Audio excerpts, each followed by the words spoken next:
ಮಾಡೋ ಕೆಲಸ ಮಾಡೋಣ. ನಮ್ಮಪಾಡ್ ನಾವು ರೆಸ್ಟಲ್ಲಿ ಏನೋ ವಿದ್ಯೆ ಕಲ್ತಿದ್ದೀನಿ ಅಂತ ಇಲ್ಲಿ ಸಿದ್ದರಾಮಯ್ಯನ ಹತ್ರ ಹೋಗೋದು ಕಾಲ್ ಕಟ್ಕೊಳ್ಳೋದು, ಕುಮಾರಸ್ವಾಮಿ ತ ಹೋಗೋದು ಕಾಲ್ ಕಟ್ಕೊಳ್ಳೋದು, ಶಿವಕುಮಾರ್ ಹತ್ರ ಬರೋದು ಕಾಲ್ ಕಟ್ಕೊಳ್ಳೋದು. ಅದು ಯಾವುದೋ 2 ಕಾರ್ಯಕ್ರಮಕ್ಕೆ ಹೋಗ್ಬಿಟ್ರೆ ಇವ್ರು ಹೋಗ್ಬೇಕಾಗಿತ್ತ ಅಂತ ಕೇಳ್ತಾನೆ. ಅಲ್ಲ ಕಣಯ್ಯ, ನಿನ್ಗೆ ಯೋಗ್ಯತೆ ಇದೆಯನಯ್ಯ? ಪ್ರಧಾನಮಂತ್ರಿ ಮೋದಿ ಅವರನ್ನ, ಅವರ ತಾಯಿಯನ್ನ ಯಾವ ರೀತಿ ಆಡಿ ಹೊಗಳಿದ್ಯಾ ಅಂತ ವಿಡಿಯೋ ಇದೆ, ನೋಡಿದೀರಾ ನೀವೆಲ್ಲ ಮಾಧ್ಯಮದವರು?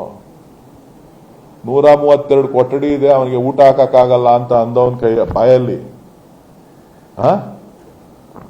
132 ಕೊಠಡಿ ಇದೆ, ಅವ್ರ ತಾಯಿಗೆ ಊಟ ಹಾಕ್ಲಿಲ್ಲ ಅಂದವನು.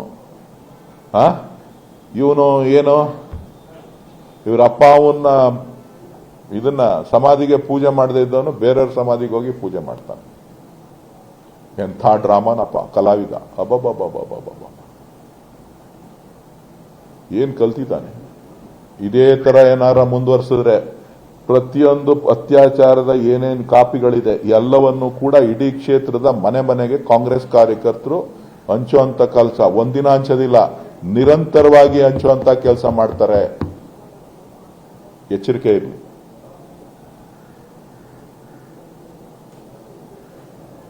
ಒಕ್ಕಲಿಗರ ಹೆಣ್ಣು ಮಕ್ಕಳನ್ನ ಮಂಚಕ್ಕೆ ಕರೀತೀಯಾ? ನಿನಗೆ ನಾಚಿಕೆ ಆಗೋದಿಲ್ಲ?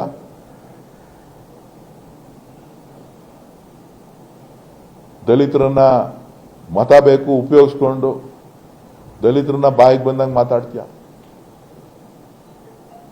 ಪ್ರೆಸ್ ಅವ್ರು ಬರ್ತಾರೆ ಅಂದ್ಬಿಟ್ಟು ಏನೋ ಪ್ರೆಸ್ಗೆಲ್ಲ ಹೇಳೋದು.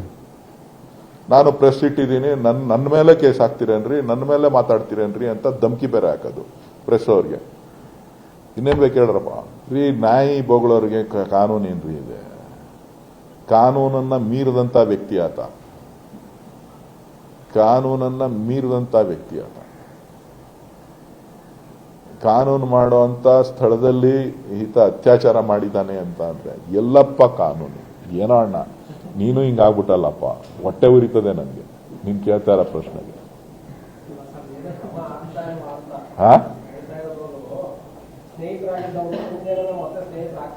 ಅಯ್ಯೋ ಶಿವ ಶಂಕರ ಪಾಂಡುರಂಗ,